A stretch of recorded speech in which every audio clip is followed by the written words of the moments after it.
Uma visita ao primeiro romancista português em S. Miguel de Seide ****etest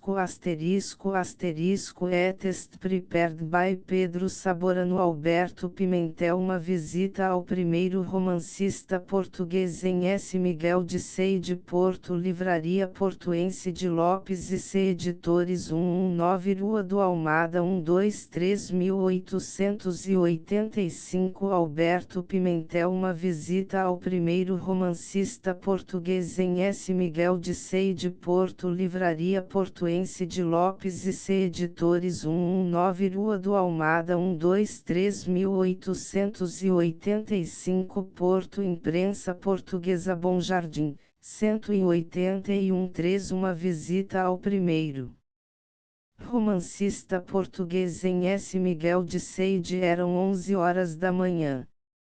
Acabava, na igreja de Santo Terço, a missa do dia.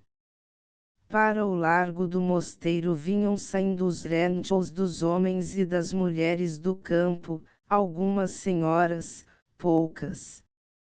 A manhã tinha estado fresca, segundo me disseram, mas eu perdi a manhã, pela simples razão de ter perdido a noite no Arraial da Senhora das Dores, na Trofa, aonde condescendentemente me deixei arrastar. Quando saí de casa, seguido pelo criado que levava de rede a agarrana, o sol descobria. A consciência de não ter nascido fadado para cavalarias altas, obrigou-me a ir a 4 pés até um sítio ou que julguei propício para me lançar acima do selim sem grande concurso de público. O criado dizia-me que não conhecia besta melhor do que a agarrana. Muito fiel, acrescentava ele, inspirando-me confiança, e descendo os estribos. Para além da ponte, cavalguei. Pareceu-me que efetivamente a agarrana tinha apreciáveis prendas de caráter, entreguei-me à sua lealdade, e posso asseverar que não foi desmentida, durante todo o dia, por nenhum incidente desagradável. É a besta mais honrada com que tenho lidado. O criado tinha razão. A que horas estaremos em S. Miguel de Seide? Perguntei eu ao Bernardo do João de Deus, nome e alcunha do meu companheiro, para estabelecer diálogo, visto que a agarrana não podia, por um erro da natureza, conversar comigo. De aqui a 1 hora, em este passo, respondeu ele. De Landim lá, é um instante. Landim. Repeti eu mentalmente. Estava, pois, nos vastos domínios românticos de Camilo, no proscênio florido das suas novelas do Minho, uma das 5 quais se intitula O Cego de Landim. À minha direita ficava Monte Cordova, de cuja bruxa o eminente romancista escreverá a comovente história. O sol descobrira de todo, os seus raios, como flechas de ouro, caíam sobre os campos, doirando-os. O calor principiava a ser intenso. O criado ralhou comigo amoravelmente. Que se eu me tivesse levantado mais cedo, ponderava ele, não apanharia tamanha calma. E depois podia ser que eu não estivesse habituado. Finalmente, acrescentara que o Ezar Visconde, prevenido da minha visita, de certo me teria esperado para o almoço. Que me importava a minha calma, por maior que fosse. Eu ia ver, abraçar aquele que sempre fora para mim o mais dedicado dos mestres, e o melhor dos amigos. O acaso que durante alguns anos nos juntara, separara-nos um dia, ele ficara coeçais sempre no Minho, eu vivia em Lisboa. Havia já 10 anos que nos não avistáramos. Por isso, ainda que se tornasse preciso um grande sacrifício, de boa vontade eu o teria feito para comprar a felicidade 6 de estar alguns momentos em S. Miguel de Seide. O caminho não me saíra tão cruel como eu esperava. A breve trecho havia árvores que dessem sombra. Em torno de mim, para qualquer lado que lançasse os olhos, a vegetação era opulenta, feracíssima. Os meus pulmões fortificavam-se com delícia em um bom banho de oxigênio. Por antítese, lembravam-me os saguões e as escadas dos prédios da Baixa, em Lisboa, onde se respira um ar mefítico, que asfixia. De longe a longe, uma casa e um parreiral, os cachos pendentes da latada davam na vista ao criado, que observava, vão amadurecendo bem, graças a Deus. E tirava o chapéu, respeitosamente, em homenagem ao Criador dos homens e dos cachos. Um ou outro cão vinha ladrar-nos ao muro do quintal. Bernardo, todo embevecido na contemplação da novidade, dizia-me que reparasse nas ramadas, onde as travessas de madeira tinham sido substituídas por fios de arame 7, uma inovação recentemente introduzida no Minho. Isto o arame, observava o Bernardo, dura a vida de um homem. O calor ia apertando, mordendo. Eu, de quando em quando, aproveitava a sombra de uma árvore para acender um cigarro. A Garrana, com uma grande deferência pelas minhas comodidades e pelos meus vícios, esperava pachorrentamente que eu embrulhasse o cigarro e o acendisse. Eu, em compensação, para ser grato, sacudia-lhe as moscas com a ponta da vergasta. E não se pense que me custava pouco esta retribuição amável da minha parte, as moscas, enxotadas da Garrana, vinham para mim. Uma mordiu-me no pescoço com a mesma gana com que o teria feito a cavalgadura, em igual sítio. Confundiu-nos. O diabo da mosca. O Bernardo pedira licença para despir a jaqueta. Já não podia aguentar-a com o calor, às vezes tirava o chapéu, e limpava-se. A sua cara escorria ressumbrações de suor. Não obstante, o Bernardo acompanhava a Garrana com o seu passo largo e firme, de caminheiro intrépido e experimentado. Eu disse-lhe que sentia haver-lhe dado incômodo em 2 dias consecutivos, porque na véspera fora ele de Santo Terço a Seide, por ordem minha, com uma carta para o Visconde de Correia Botelho, a fim de me certificar de que o encontraria no dia seguinte. Isto não é nada, respondeu o Bernardo. Pelo S. Tiago fui ao Porto e vim, no mesmo dia. E com o corpo lançado para diante, meneando os braços em uma oscilação de pêndulo, continuava a acompanhar intrepidamente a Garrana, não suando menos do que ela. Ele ia me nomeando os sítios por que passávamos, isto aqui é a fonte da Galega. E mais adiante, isto aqui é a Igreja da Lama. Uma freguesia pequenita. Eu perguntava, Landim ainda fica muito longe? Não, senhor, é ali adiante. Para me distrair, por conhecer que eu tinha pressa de chegar, armava conversa 9 ontem, quando vim trazer a carta ao Ezar Visconde, topei perto de Landim uma grande bicha. Uma cobra. Pois é mesmo. Tomava toda a largura da estrada. Eu não gosto de encontrar aquelas bichas. Não trazia nada comigo, por isso parei para a deixar passar. Ela viu-o. Ela viu-me, mas foi-se andando. Enfiou por entre umas pedras da parede, e desapareceu. E após um breve silêncio, estes bichinhos, dissera o Bernardo apontando para o chão, onde um formigueiro enorme mourejava, não são tão maldosos. A bem dizer, tirante a alma, fé os deus mais amigos do trabalho do que alguns homens. Parei a garrana, e olhei. Era uma aluvião de formigas que punha uma nódoa preta e ondulante à orla da valeta.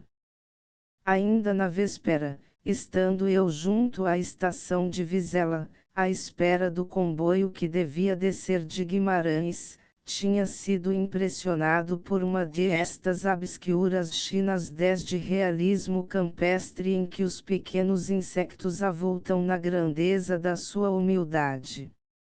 Fora também uma formiga o protagonista silencioso desse rápido drama, em que eu figurei de comparsa e em que fiquei pensando o bastante para extrair dele o elevado ensinamento, que agradeci à natureza, visto que tendo de esperar alguns momentos, julguei que nada poderia haver ali que os ocupasse utilmente. E enquanto o comboio não chegava, uma série de pensamentos imprevistos fora alinhando simetricamente no meu espírito e acolchetando-se, pensamento a pensamento, pela atração misteriosa da consonância. Esses versos, que só timo marito e único da espontaneidade casual, inspirados e principiados junto à estação de Vizela, eram horas depois concluídos, posto que não limados. Como recordação da minha viagem ao Minho, cujo fim principal fora a visita à quinta de S. Miguel de Seide, tomo a liberdade de oferecer-os a Ardeana Augusto Plácido, como rústica oblata deposta por um romeiro sincero no altar da amizade antiga. Intitulam-se 11 A Formiga ó. Que grande cobardia esta em que eu ia caindo! Pobre formiga, fugia. Com que pressa ia fugindo toda cheia de canseira, por haver roubado da eira de loiro trigo um só bago. E eu de entretido que ia por um tris que a não esmago.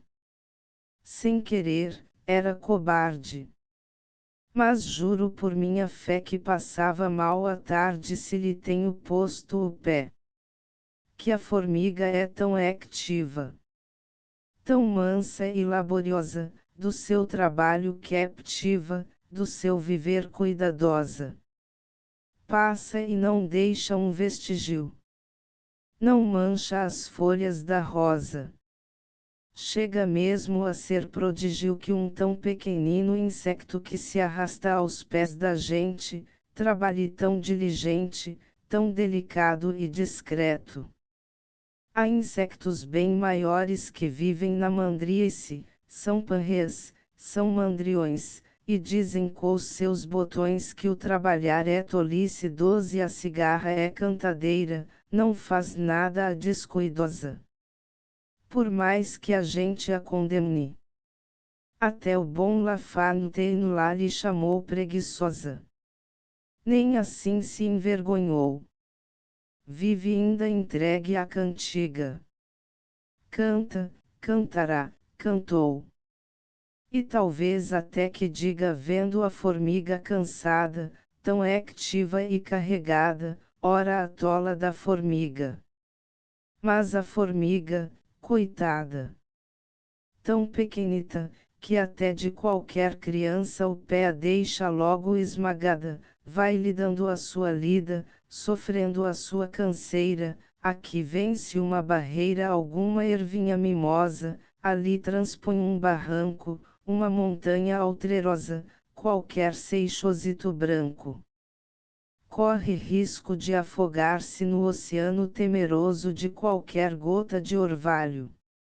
Eu, quando a vejo arrastar-se no seu lidar canseiroso, bendigo-lhe ela o trabalho. E escuto uma voz amiga que me diz, vendo-a passar, tu és irmão da formiga na condição do lidar. 13 O mundo é vasto, é enorme e os grandes formam o todo. O rico descansa e dorme tendo delicias a rodo. De esta rede de grandeza só rompe o espesso tecido o pobre que na pobreza for do mais pobre doído. Lida a formiga, trabalha e a força de trabalhar consegue que a dura malha cida para ela passar. O que tu tens feito é isto. Diz da consciência a voz sã, sempre sincera e amiga, deixa passar a formiga, que a formiga é tua irmã. Grande glória o venceu-á quando com um bago de trigo vai passando carregada. Vaidade. Havia de tel ao grande que te esmagasse na tua lide suada. Deixa aí que a formiga passe evitando o mar orvalho e a cordilheira pedrinha. A formiga é o trabalho. Poupa-a, se ela caminha 14 sem querer, era cobarde, mas juro por minha fé que passava mal a tarde se lhe tenho posto o pé. Mais adiante ouvimos o estrondo de morteiros ao longe. O Bernardo explicou, é alguma romariazita em Vila Nova, Famalicão. Passado o Pinheiro Torto, avistamos, finalmente, as torres do mosteiro de Landim. Ainda bem, disse eu. De aqui a Seide é um pulo. Desconfio sempre, objectei, da rapidez dos pulos que os senhores dão cá pela província. Não, senhor. Estamos aqui, estamos lá. Que tempo? Um quarto de hora, quando muito. No topo de uma calçada, das mesuras se chama ela, levanta-se o mosteiro de Landim. Eu não podia perder tempo a ver a igreja, mas disse-me depois Camilo que nada tinha de notável. Ao passarmos em um vasto carvalhal 15 sombrio, o Bernardo do João de Deus explicou, aqui, pela Senhora das Candeias, a 2 de fevereiro, faz-se um mercado que mete gente em barda. E todo esse povolio vai carrir além em aquela venda a comer e a beber. Olhei. À porta de uma taberna, sentados à sombra de uma ramada, 4 homens conversavam na sorna placidez dos oucios domingueiros. É a casa havanesa do sítio ou com menos tabaco, mas talvez com mais animação, a venda do José Maria, successor do Fanha. Que fresca e encantadora graça a deu um grupo de crianças, todas elas loiras e sujas, que brincavam a uma sombra, à beira da estrada, no sítio ou das campos. Se as lavassem, se as penteassem, ficariam mais fidalgas, mais belas e graciosas, não? O cálculo do Bernardo fora excedido no duplo. Tinha passado cerca de meia hora, quando ele me disse, o senhor vê aquelas casas. Pois a quinta de Seide fica logo ao pé. Senti precipitar-se no meu coração uma onda de sangue, era a comoção da alegria. 16 Desembocamos, finalmente, em um largo sobre o qual abre o portão azul da quinta de S. Miguel de Seide. O arvoredo espreita para fora por cima do muro. Ladeamos a casa, de 2 andares, pintada de amarelo, e entramos pela porta de serviço, onde um criado me esperava. Passei ao vasto pátio, que vi de relance, para subir a escada de pedra, que uma trepadeira de cachos brancos enflora, e uma copada acacia o assombreia. Esta acacia tem uma história triste. Fora plantada pelo melancólico Jorge, o filho mais velho de Camilo, que eu ainda conheci ao colo da ama, e que momentos depois ia ver.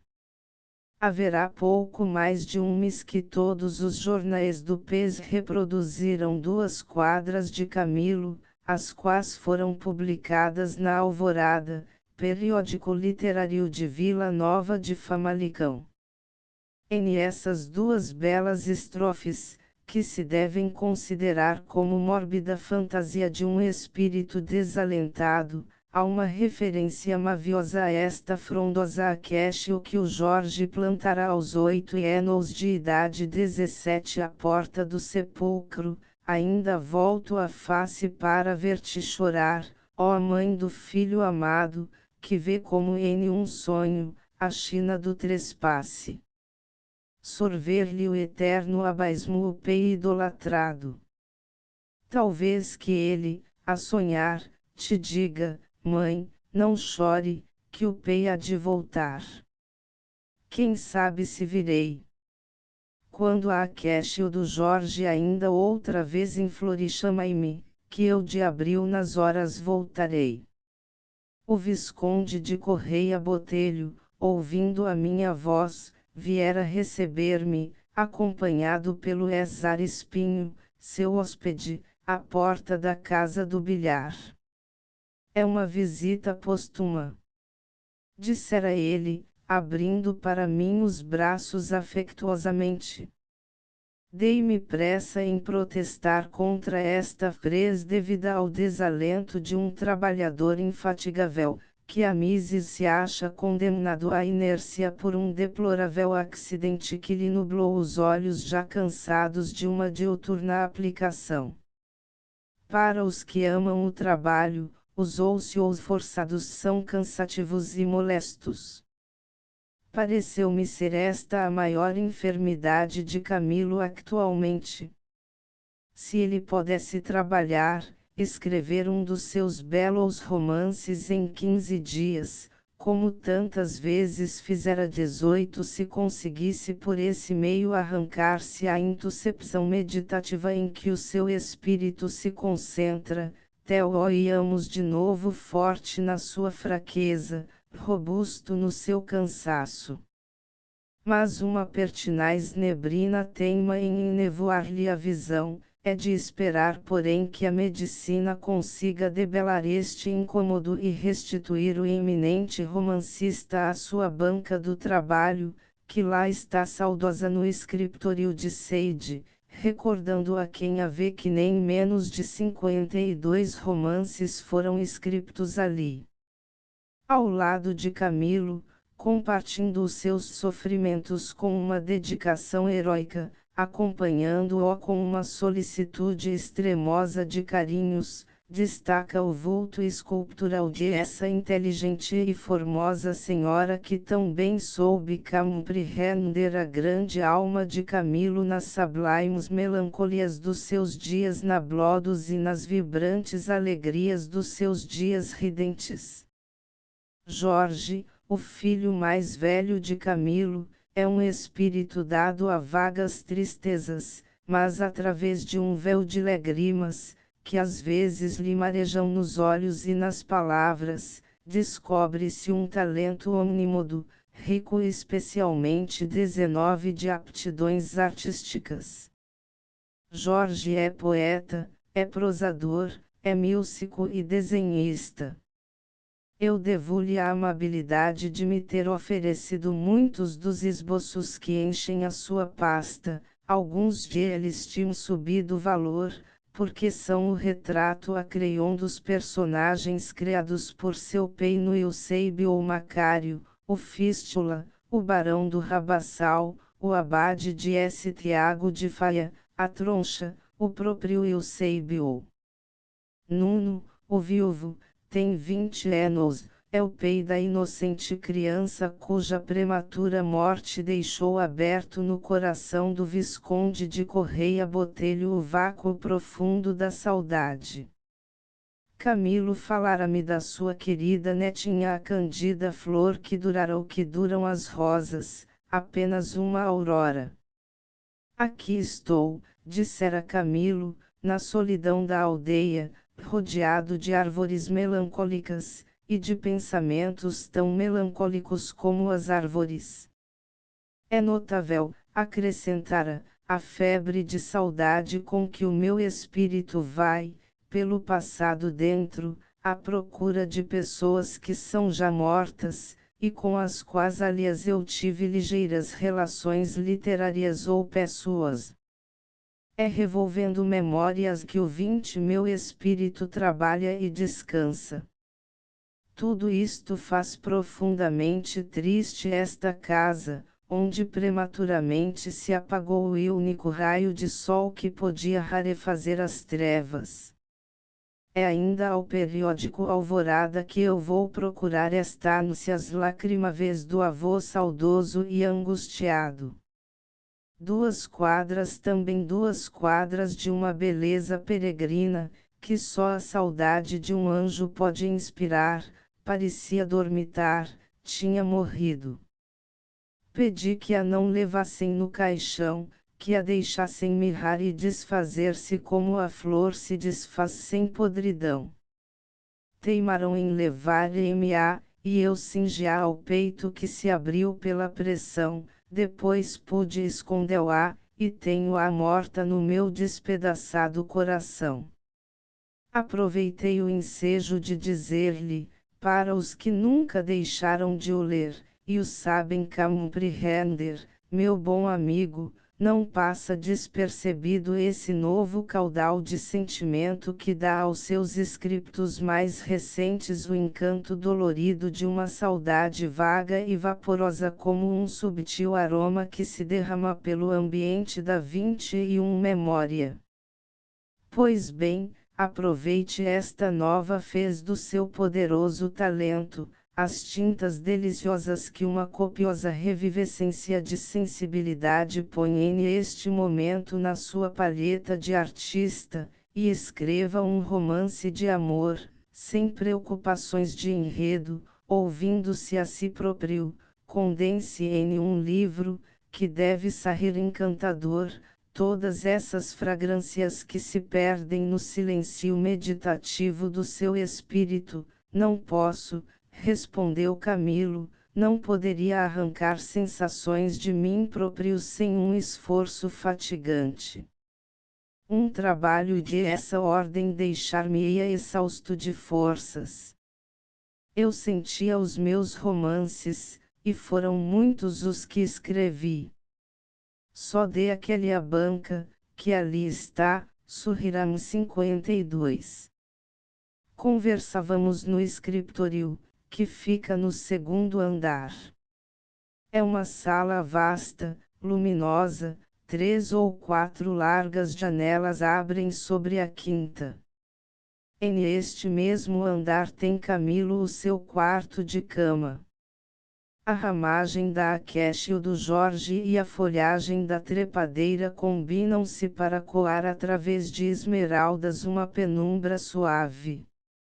No primeiro andar há 2 salas, a do 22 bilhar em que se encontram retratos de família, o retrato de Herculano, e o de Frei Bartolomeu dos Mártires, desenhado pelo Jorge, e a casa de jantar, cujas janelas dão para o pátio, a que já tive ocasião de me referir, sem contudo pagar o meu feudo de gratidão, como devia, ao pessegueiro frondoso cujos belos maracotões eu agradeci, a Enos, nas crônicas que por esse tempo escrevia para o Diário Ilustrado.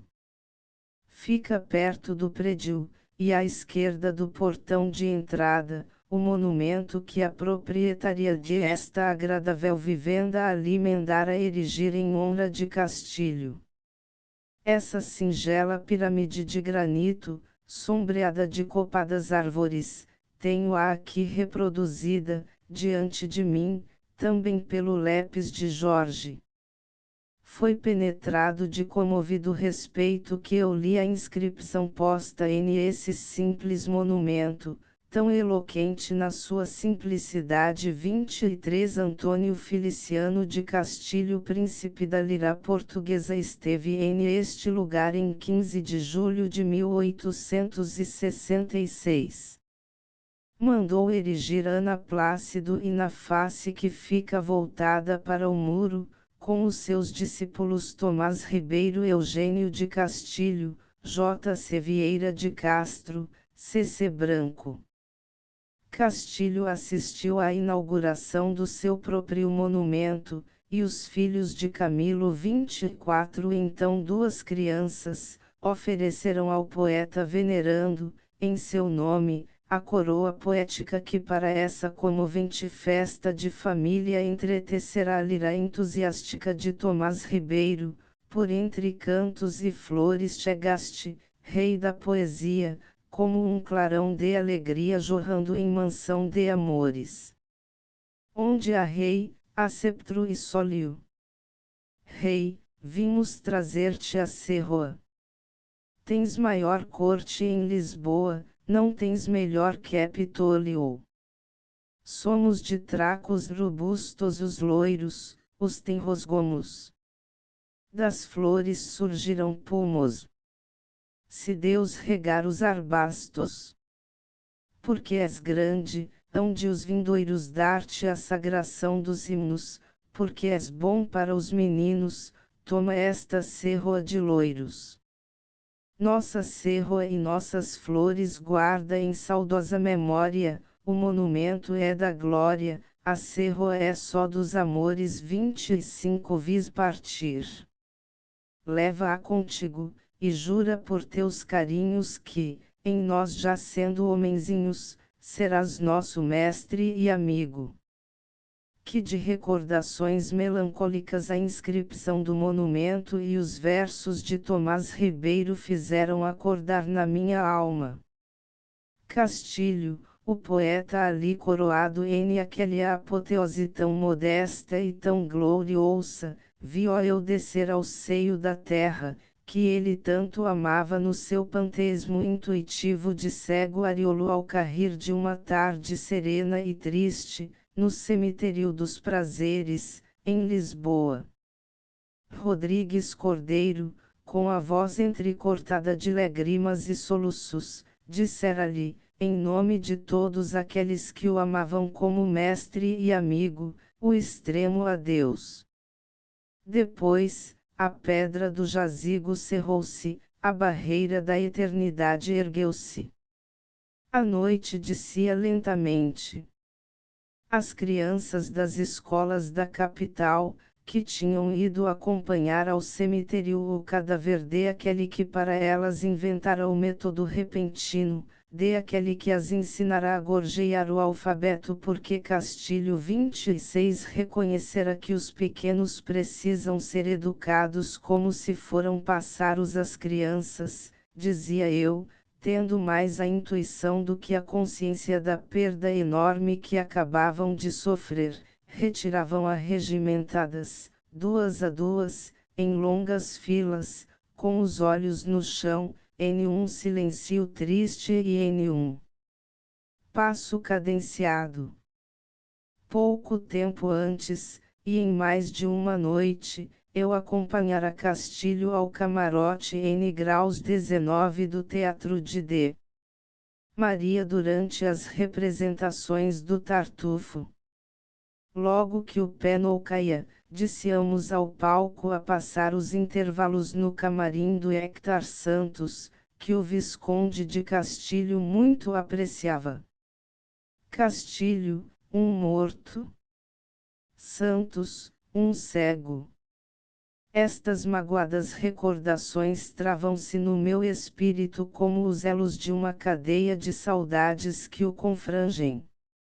Eugênio de Castilho nunca o vi, está algemado ao leito há muitos anos.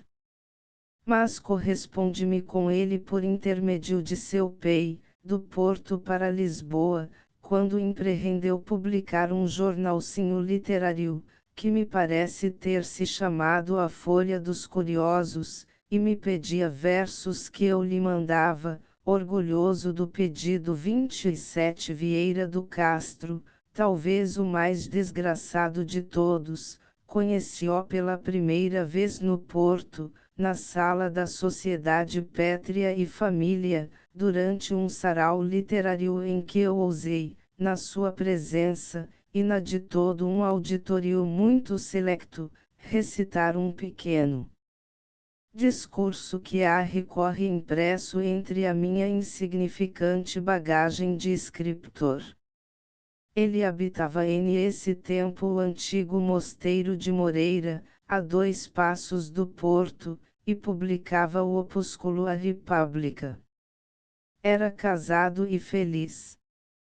Chamava-se-lhe então o primeiro orador português, successor de José Estevão. Tinha sido deputado, creio mesmo que o era. Seria ministro de qualquer pasta no dia seguinte. E quando todos esperavam vê-lo chegar aos conselhos da coroa, vimos-o partir para o degredo, depois de haver tropeçado no cadáver da esposa que assassinara. O desgraçado assistirá à sua própria queda, que fora das mais estrondosas em que a curiosidade pública se tem cevado. O meu tema, as flores, era um pretexto para falar do amor. Procurei provar, com mais imaginação do que ciência, que 28 as flores se entendiam amorosamente como as almas. As senhoras aplaudiam. Os homens sorriam. Vieira de Castro, sempre poeta, abraçara-me.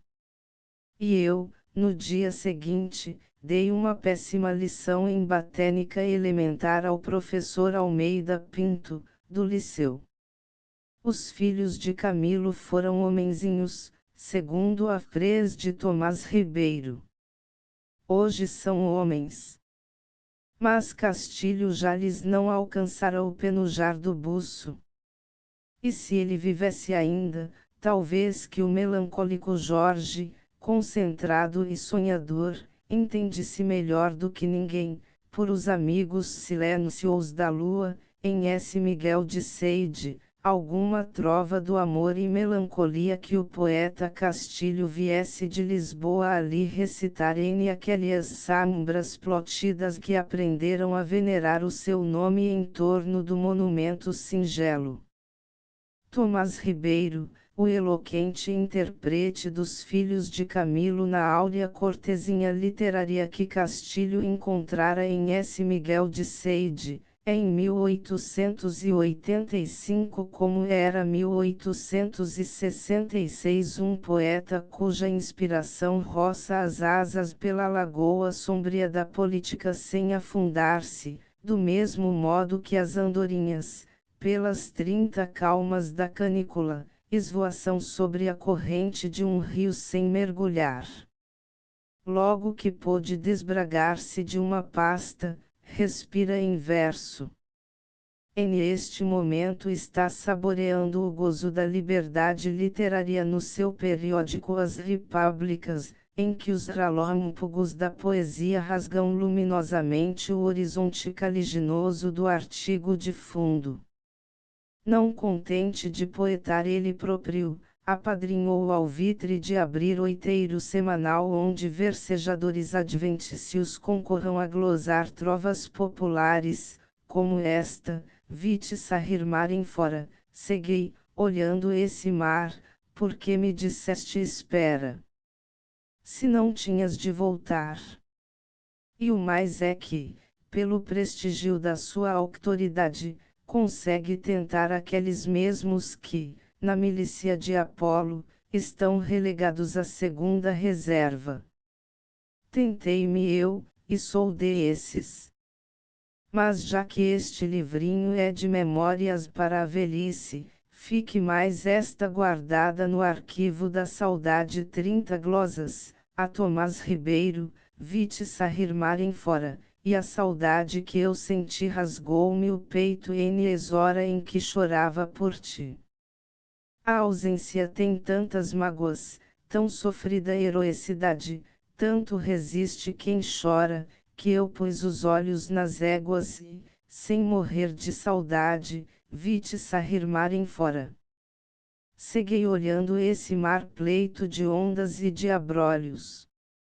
Mas que importa a luz dos olhos, se não tenho a quem olhar? Tanto à vista me prenderam as ondas que tu sulcavas, que os olhos escureceram no rumo em que navegavas. E assim por ti a chorar, segui olhando esse mar porque me disseste, espera. Na hora extrema, derradeira, se já veio a primavera, se já floriu a amendoeira, e tu não voltaste ainda. Se este mal era sem cura, se tinha de ser enfim da dor que me dilacera, a ausência que me tortura, porque me disseste, espera. 31 Se não tinhas de voltar, melhor eu morresse ele, que mais valia acabar, que ter de viver sem ti. Não há força que resista à dor que nunca descansa. Tivesse eu perdido a vista, mas não perdesse a esperança. Bem feliz acabaria ele, à beira do mar, se soubesse o que seria, se não tinhas de voltar. Às 4 horas da tarde, a amabilíssima autora da luz coada por ferros perguntava-me se eu, sacrificando os meus hábitos lisbonenses, seria capaz de jantar àquela hora. Em Seide, respondera Camilo, janta-se sempre. Fomos para a mesa, em cujo pleto verdejavam as frutas mais escolhidas da quinta, e em cujo ambiente os acipipes suculentos de uma boa cozinha de Província opunham os aromas de um excelente jantar. Camilo estivera silencioso durante alguns momentos. Mas eu procurara envolvê-lo na conversação. Falava-se dos seus romances. É difícil escolher o melhor entre os bons, mas eu pretendi negar a primazia do romance de um homem rico, por 32 saber, desde muito tempo, que Camilo o prefere ao amor de perdição. Todos nós desejávamos fazê-lo interessar pelo assunto.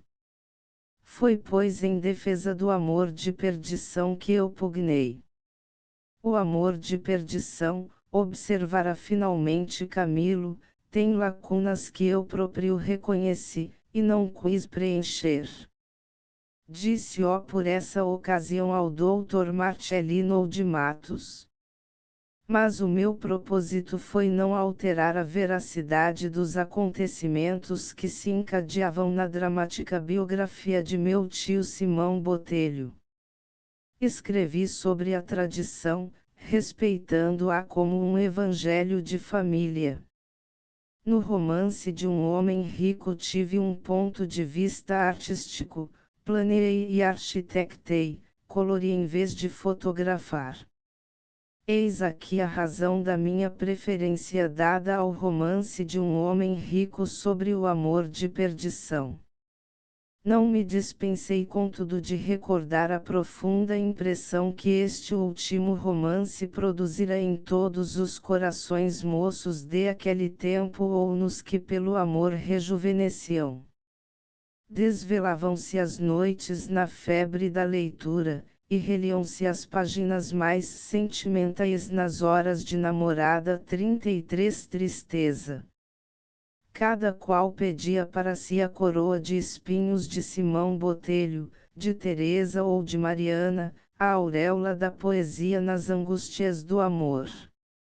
Amar é sofrer. E aquele livro falava pelos que sofriam. Se a tua dor te aflige, fez de ela um poema, disse Goethe. Ora, aquele romance de Camilo era o poema em que se fundiam as dores de todas as almas excruciadas pelo amor, era o romance de três, e o poema de todos. No recolhimento das órfãs, a S. Lázaro, uma das pobres meninas ali encarceradas entre as grades de ferro que nos altamozenos foram sensatamente arrancadas, lia O Amor de Perdição, a ocultas da regente, entreabrindo a gaveta da sua cômoda apenas o bastante para alcançar com a vista o espaço de uma página. Lia de pé, e fechava com sobressalto a gaveta quando sentia passos. O livro nunca foi surpreendido, mas as lágrimas que a leitura originava, muitas vezes o foram. A regente, de Maria das Dores, via chorosos os olhos da menina, e perguntava-lhe por que chorava. É que estou triste, respondia a educanda 34, mas as tristezas dava LH a leitura fortuita do romance de Camilo.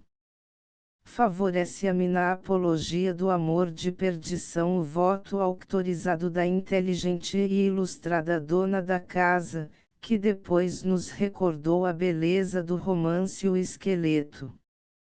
Eu citei por minha vez A Agulha em Palheiro, e A Sereia, romance que tem para mim um valor especial, porque reúne para a minha saudade os nomes de Camilo Castelo Branco e José Gomes Monteiro. O primeiro capítulo é baseado sobre um artigo de Monteiro acerca do antigo Teatro Lírico do Porto, no Corpo da Guarda.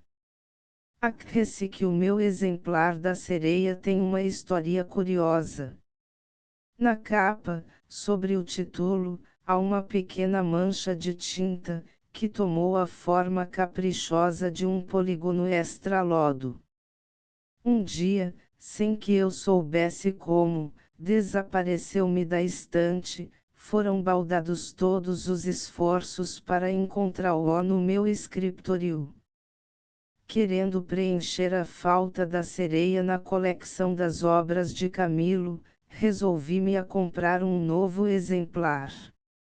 Mas a suspeita de ter sido roubado, fazia com que eu relanceasse a vista por todos os romances portugueses 34 que encontrava à venda nas lojas de livros em segunda mão. Passaram meses, e um dia, em uma de essas lojas, na Rua Augusta, encontrei um exemplar da Sereia. Tirei-o da estante, era o meu. Na capa amarela, sobre o título, o polígono extra-lodo, o borrão. Perguntei quanto custava. 300 réis, respondeu o alfarrabista. Paguei sem discutir. Depois de ter pago, perguntei-lhe, lembrasse de quem lhe vendeu este livro. O alfarrabista quedou-se a evocar as suas recordações. Mas devo supor que não pôde lembrar-se. Depois de jantar, viemos sentar-nos nos bancos do pátio. A tarde estava serena, as folhas das árvores imóveis. O Visconde de Correia Botelho, fumando o seu charuto, conversava animado. Lembrei-lhe que fosse passar o inverno em Lisboa, entre os muitos amigos e admiradores que ali tem. O clima, menos rigoroso que o do norte, deve convir aos seus padecimentos. Camilo não repeliu o alvitre. Mas o projeto de viagem ficou para a segunda leitura, quando 35 eu voltasse a Seide para despedir-me. Compromete-me gostosamente a fazê-lo, e espero cumprir. A tarde declinava em uma suavidade dormente. Os pássaros cantavam no arvoredo da quinta, em uma festa de lirismo primitivo. Junto ao monumento de Castilho condensava-se uma sombra silenciosa, como se as aves não pousassem em aquele recinto senão para chorar o poeta que as cantara. Eram horas de partir. Os meus amáveis hospedeiros, e os seus hóspedes, vieram acompanhar-me ao portão da quinta. O Visconde procurará apoio no meu braço, ao passo que a ex-ardeana Plácido colhia para mim algumas flores do seu jardim, recordação inestimável da minha visita a Seide. Fora do portão esperavam respeitosamente o Bernardo do João de Deus e a Garrana. Ambos pareciam satisfeitos, ele porque trazia mais vinho verde no estômago, ela porque tinha menos moscas no pescoço.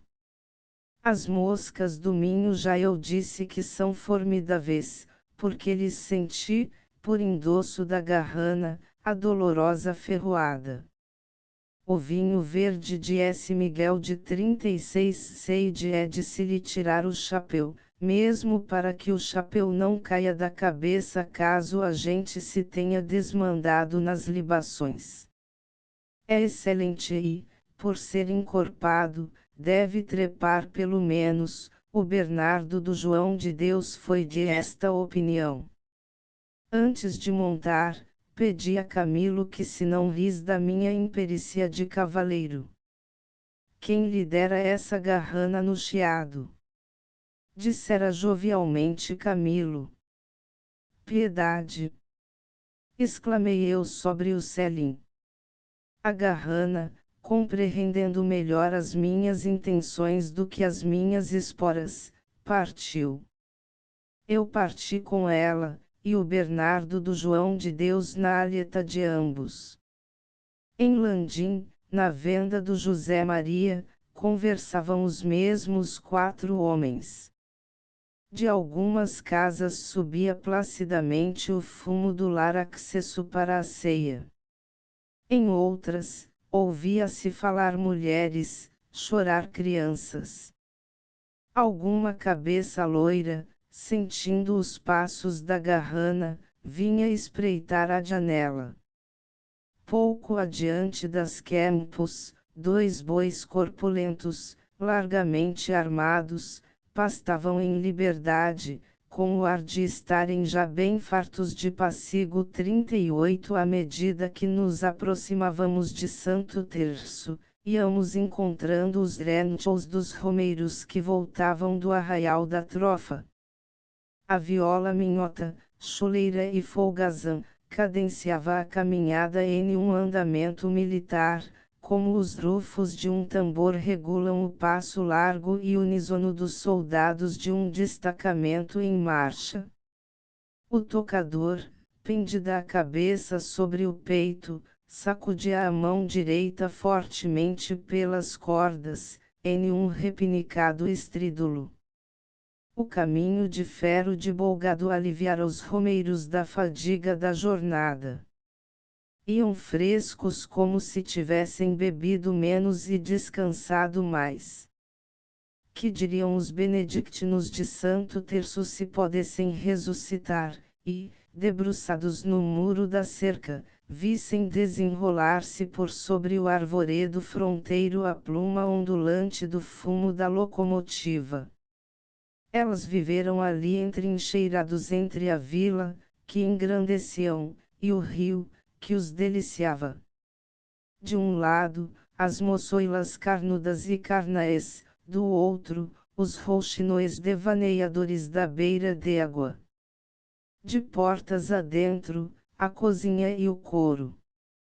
Tudo aquilo 39 era deles, os frades, senhores suzeranos das localidades que povoavam direta e indiretamente. O caminho de ferro é um invasor audacioso, que passa esmagando e rompendo. Os frades, se agora pudessem ouvir-lhe o silvo triunfal, gritariam adie ao rei contra o progresso, apitariam contra a máquina a vapor. No relógio dos destinos humanos há uma hora providencialmente marcada para tudo o que principia e acaba. De modo que, por uma sabia organização superior à nossa inteligência, tudo principia e acaba quando deve principiar e acabar. Ao frade que comboiava as almas para o céu, sucedeu oportunamente a locomotora que passa comboiando passageiros para Guimarães. Deus é grande. Era noite fechada quando entrei em Santo Terço. Valeu-me a escuridão ao desprimor da gineta. Não havia espectadores, e a garrana alargava o passo, contente de se ver perto de casa. Apeei, entregando a chibata ao Bernardo do João de Deus, que me perguntou, e que tal, a garrana? Não dizia eu que era segura, 40 mais seguro do que isto, respondi, só o Banco de Portugal. Ele não entendeu, por isso, riu. E eu recolhi-me com as gretas recordações de esse dia agradabilíssimo que passei na quinta de S. Miguel de Seide, sob o tecto hospitaleiro do primeiro romancista português, entre pessoas queridas, e memórias saudosas de que tanto havíamos falado. Santo Terço, 21 de agosto de 1885. Alberto Pimentel. Livraria Portuense e Papelaria de Lopes e C. Sucessores de Clavel e C. Editores 119 Rua do Almada 123 Porto Alberto Pimentel, no Prelo, Senhor de Miguel e a sua vida e o seu tempo. Rainha sem reino Estudo histórico do século XV. Idílios dos Reis Poema. Júlio Lourenço Pinto Estética Naturalista Estudos Críticos, um volume nitidamente impresso em magnífico papel, R$ 700. Ernesto Pinto de Almeida O Sonho de Camões Poema Póstumo, edição de luxo. Não desmentindo em nada a glória e o merecimento literário do falecido poeta portuense Ernesto Pinto de Almeida, antes vem agora este poema dar-nos uma medida maior do seu estro poético, um volume nitidamente impresso, R$ 300. Narciso José de Moraes Manual de Citações Camonianas Indicador utilíssimo dos melhores conceitos e aforismos do sublime cantor, Luís de Camões, indispensável ao estudante e ao novel escritor português, um volume, R$ 200. Alberto Correia Trêmulos um livro de primorosos versos, com o retrato do autor, edição de luxo, um volume brochado, R$ 500. Envia-se franco de porte pelo correio. J. Leite de Vasconcelos Baladas do Ocidente um volume brochado, R$ 500. Preço: R$ 200. End of the Project Gutenberg e-book Uma visita ao primeiro romancista português em S. Miguel de Seide Update de editions will replace the previous one the old editions will be renamed. Creating the works from print editions not protected by US copyright law means that no one owns a United States copyright in these works, so the foundation, and you, can copy and distribute it in the United States without permission and without paying copyright royalties. Special rules set forth in the general terms of use part of this license, apply to copying and distributing Project Gutenberg trademark electronic works to protect the Project Gutenberg trademark concept and trademark. Project Gutenberg is a registered trademark, and may not be used if you charge for an e-book, except by following the terms of the trademark license, including paying royalties for use of the Project Gutenberg trademark. If you do not charge anything for copies of this ebook, complying with the trademark license is very easy. You may use this ebook for nearly any purpose such as creation of derivative works, reports, performances and research.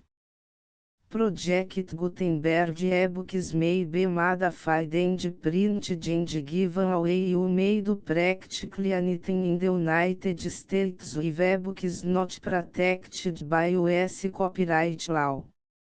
Redistribution is subject to the trademark license, especially commercial redistribution. Start.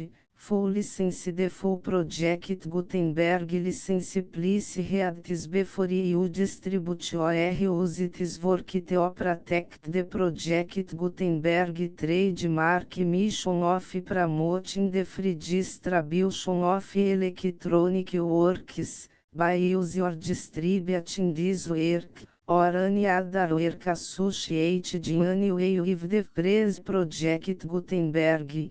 You agree to comply with all the terms of the full Project Gutenberg trademark license available with this file or online at www.gutenberg.org/license.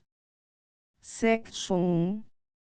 General Terms of Use and Redistributing Project Gutenberg Trademark Electronic Works 1.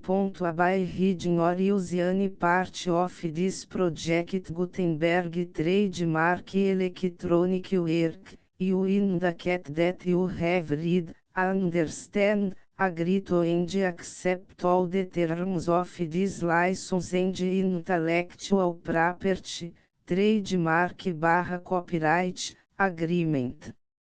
If you do not agree to abide by all the terms of this agreement, you must cease use and return or destroy all copies of Project Gutenberg trademark electronic works in your possession. If you pay the fee for obtaining a copy of your access to a Project Gutenberg trademark electronic work and you do not agree to be bound by the terms of this agreement, you may obtain a refund from the person or entity to whom you paid the fee set forth in paragraph 1.8. 1.b Project Gutenberg is a registered trademark. It may only be used on or associated in any way with an electronic work by people who agree to be bound by the terms of this agreement. There are a few fees that you can do with most Project Gutenberg trademark electronic works even without complying with the full terms of this agreement. See paragraph 1.c below. There are a lot of fees you can do with Project Gutenberg trademark electronic works if you follow the terms of this agreement and help preserve free future access to Project Gutenberg trademark electronic works. See paragraph 1.i below. 1c.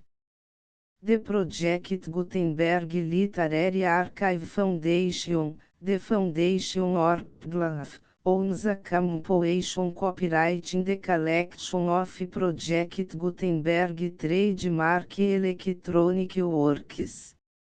Nearly all the individual works in the collection are in the public domain in the United States. If individual works are not protected by copyright law in the United States and you are located in the United States, we do not claim a right to prevent you from copying, distributing, performing, displaying or creating derivative works based on the work as long as all references to Project Gutenberg are removed.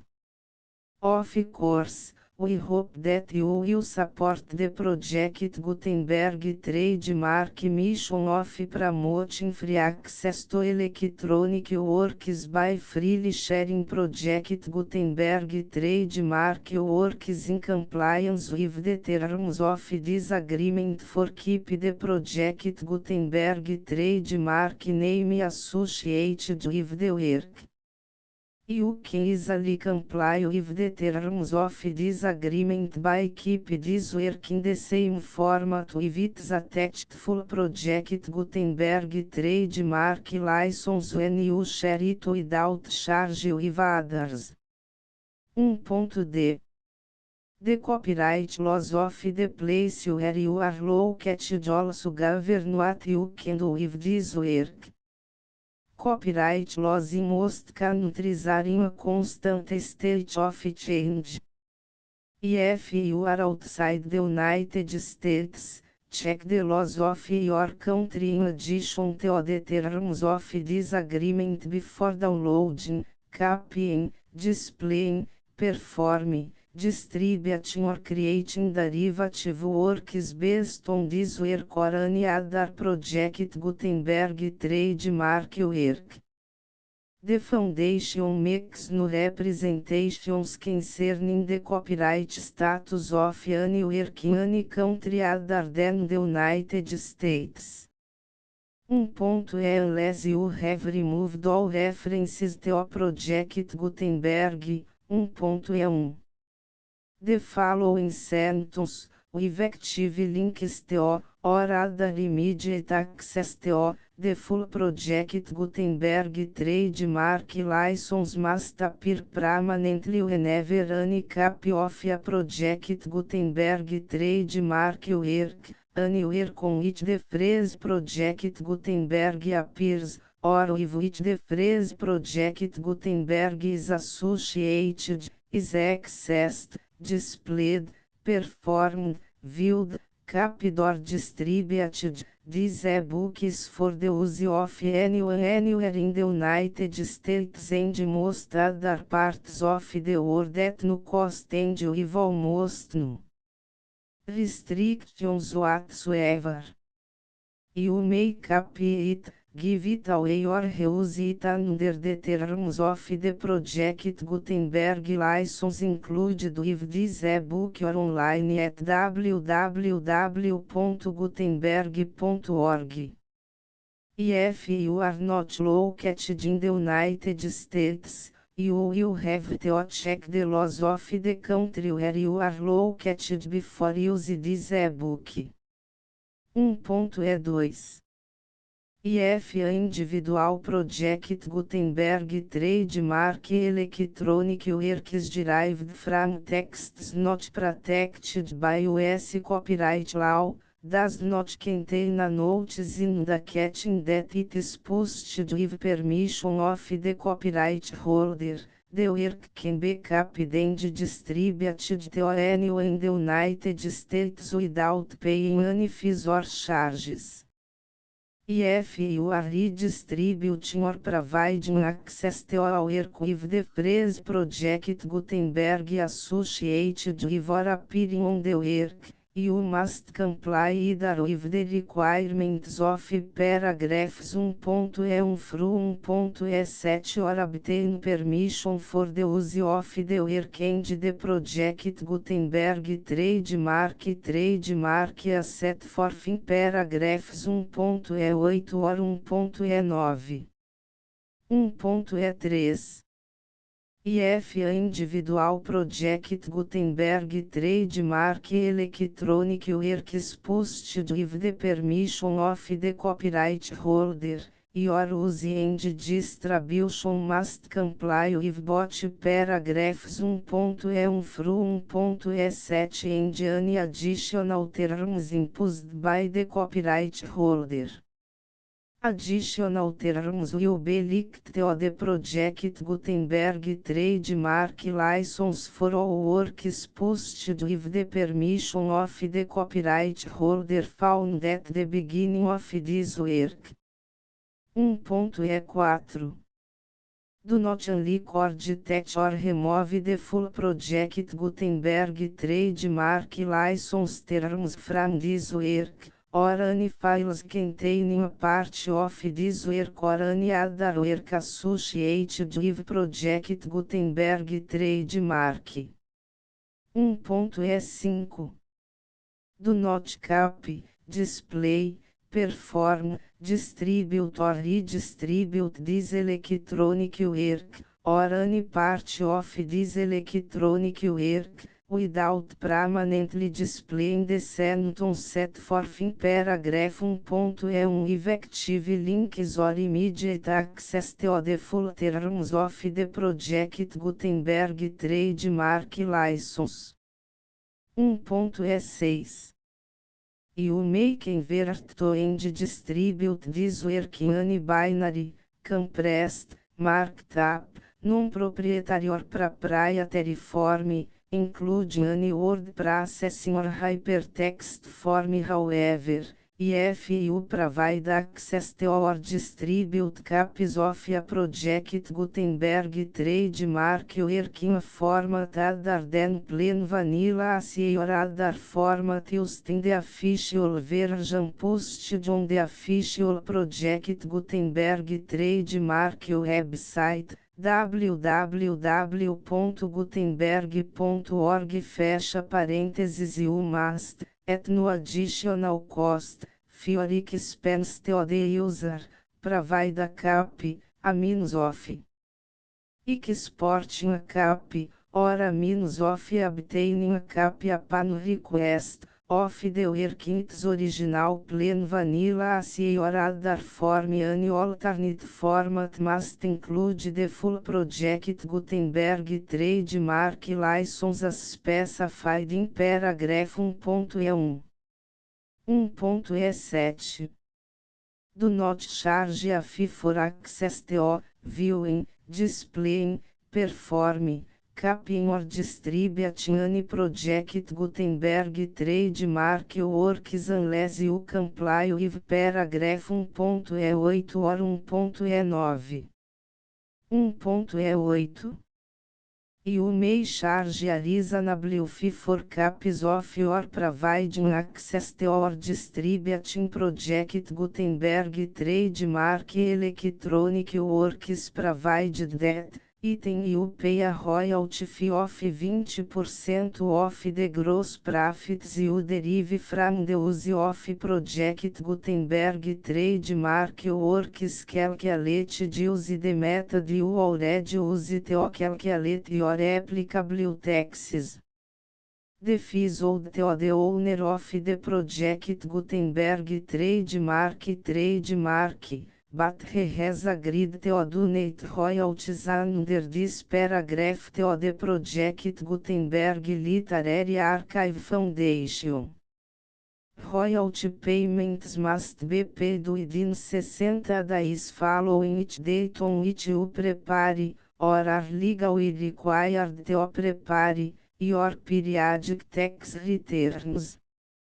Royalty payments should be clearly marked as such and sent to the project Gutenberg Literary Archive Foundation at the address specified in Section 4, Information about donations to the project Gutenberg Literary Archive Foundation.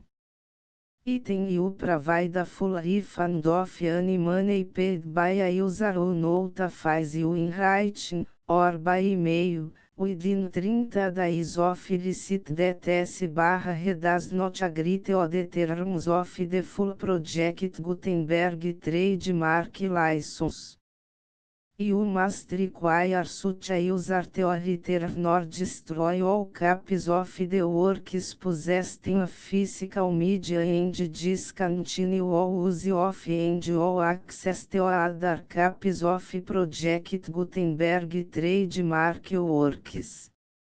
Item you provide, in accordance with paragraph 1.F3, a full refund of any money paid for a work or a replacement copy, if a defect in the electronic works discovered and reported to you within 90 days of receipt of the work. Item you comply with all other terms of this agreement for free distribution of Project Gutenberg trademark works. 1.E9 If you wish to charge of your distribute a Project Gutenberg trademark electronic work or group of works on different terms than are set forth in this agreement, you must obtain permission in writing from the Project Gutenberg Literary Archive Foundation, the manager of the Project Gutenberg trademark. Contact the Foundation as set forth in Section 3 below.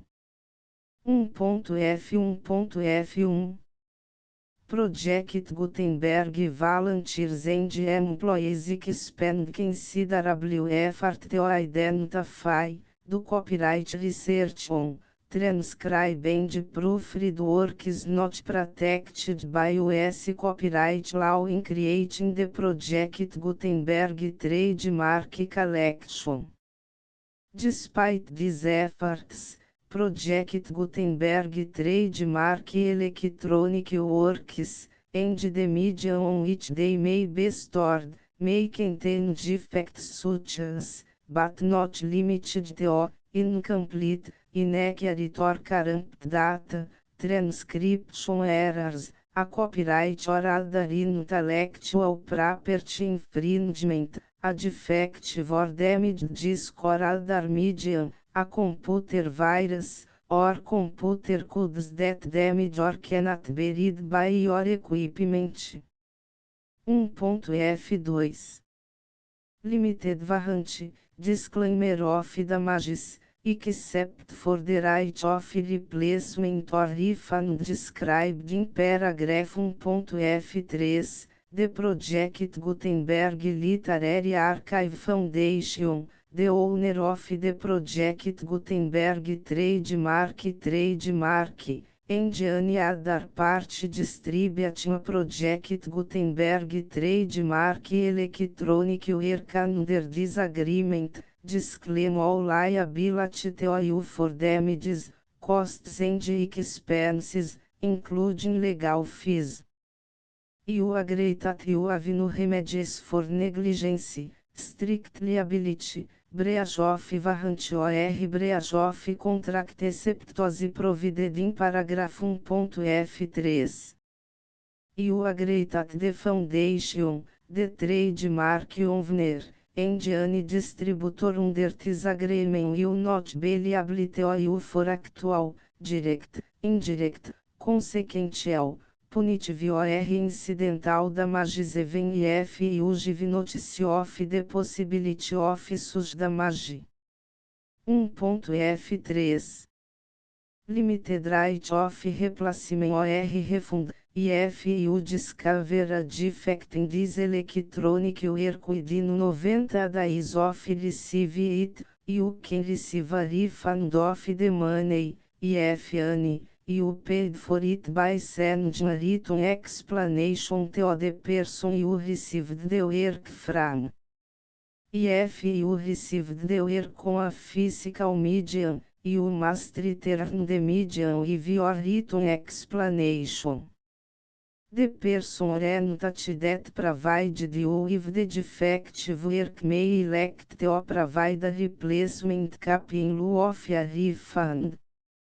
If you received the work electronically, the person or entity providing it to you may choose to give you a second opportunity to receive the work electronically in lieu of a refund.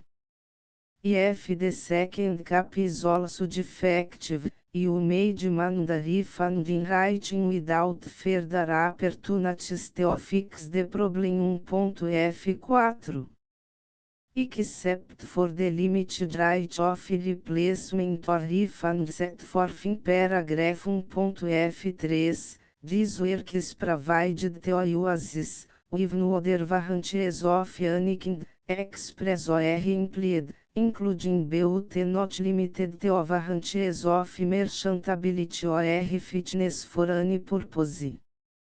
1.F5 Some states do not allow disclaimers of certain implied warranties or the exclusion or limitation of certain types of damages. If any disclaimer or limitation set forth in this agreement violates the law of the state applicable to this agreement, the agreement shall be interpreted to make the maximum disclaimer or limitation permitted by the applicable state law. The invalidity or unenforceability of any provision of this agreement shall not void the remaining provisions. 1.F6 Indemnity, you agree to indemnify and hold the foundation, the trademark owner, any agent or employee of the foundation, anyone providing copies of Project Gutenberg trademark electronic works in accordance with this agreement, and any volunteers associated with the production, promotion and distribution of Project Gutenberg trademark electronic works, harmless from all liability, costs and expenses, including legal fees, that arise directly or indirectly from any of the following which would or cause to occur. A. Distribution of this or any Project Gutenberg trademark work. B. Alteration, modification, or additions or deletions to any Project Gutenberg trademark work, and C. Any defect you cause. Section 2. Information about the mission of Project Gutenberg trademark. Project Gutenberg trademark is synonymous with the free distribution of electronic works in formats readable by the widest variety of computers, including obsolete, old, middle-aged and new computers. It exists because of the efforts of hundreds of volunteers and donations from people in all walks of life. Volunteers and financial support to provide volunteers with the assistance they need are critical to reach Project Gutenberg trademark goals and ensuring that the Project Gutenberg trademark collection will remain freely available for generations to come. Em 2001, the Project Gutenberg Literary Archive Foundation was created to provide a secure and permanent future for Project Gutenberg trademark and future generations. To learn more about the Project Gutenberg Literary Archive Foundation and how your efforts and donations can help, see sections 3 and 4 and the Foundation information page at www.gutenberg.org. Section 3. Information about the Project Gutenberg Literary Archive Foundation. The Project Gutenberg Literary Archive Foundation is a non-profit 501(c)(3) educational corporation organized under the laws of the State of Mississippi and granted tax-exempt status by the Internal Revenue Service. The Foundation Senior Federal Tax Identification Number is 64-6221541. Contributions to the Project Gutenberg Literary Archive Foundation are tax deductible to the full extent permitted by U.S. federal laws and your state's laws. The Foundation's business office is located at 809 North 1500 West, Salt Lake City, UT 84.116, 8015961887. E-mail contact links and update contact information can be found at the Foundation's website and official page at www.gutenberg.org/contact section 4. Information about donations to the Project Gutenberg Literary Archive Foundation. Project Gutenberg trademark depends upon and cannot survive without widespread public support and donations to carry out its mission of increasing the number of public domain and licensed works that can be freely distributed in machine-readable form accessible by the widest array of equipment including outdated equipment. Many small donations, $1 to cifrão 5,000, are particularly important to maintaining tax-exempt status with the IRS. The foundation is committed to complying with the laws regulating charities and charitable donations in all 50 states of the United States. Compliance requirements are not uniform and it takes a considerable effort, much paperwork and manifest to meet and keep up with these requirements. We do not solicit donations in locations where we have not received written confirmation of compliance. To send donations or determine the status of compliance for any particular state, visit www.gutenberg.org/donate.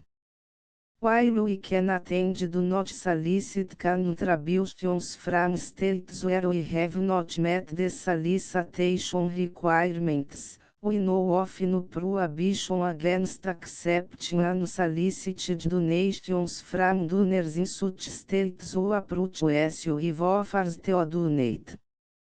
International donations are gratefully accepted, but we cannot make any statements concerning tax treatment of donations received from outside the United States. US laws alone swamp our small staff. Please check the Project Gutenberg web pages for current donation methods and addresses. Donations are accepted in a number of other ways including checks, online payments and credit card donations. To donate, please visit www.gutenberg.org/donate. Section 5. General Information about Project Gutenberg Trademark Electronic Works. Professor Michael S. Hart was the originator of the Project Gutenberg Trademark concept of a library of electronic works that could be freely shared with anyone. For 40 years, reproduced and distributed Project Gutenberg trademark ebooks with only a loose network of volunteer support. Project Gutenberg trademark ebooks are often created from several printed editions, all of which are confirmed as not protected by copyright in the US unless a copyright notice is included. Thus, we do not necessarily keep ebooks in compliance with any particular paper edition. Most people start at our website, which has the main page search facility, www.gutenberg.org. This website includes information about Project Gutenberg trademark, including how to make donations to the Project Gutenberg Literary Archive Foundation, how to help produce our new ebooks, And how to subscribe to our email newsletter to hear about new ebooks.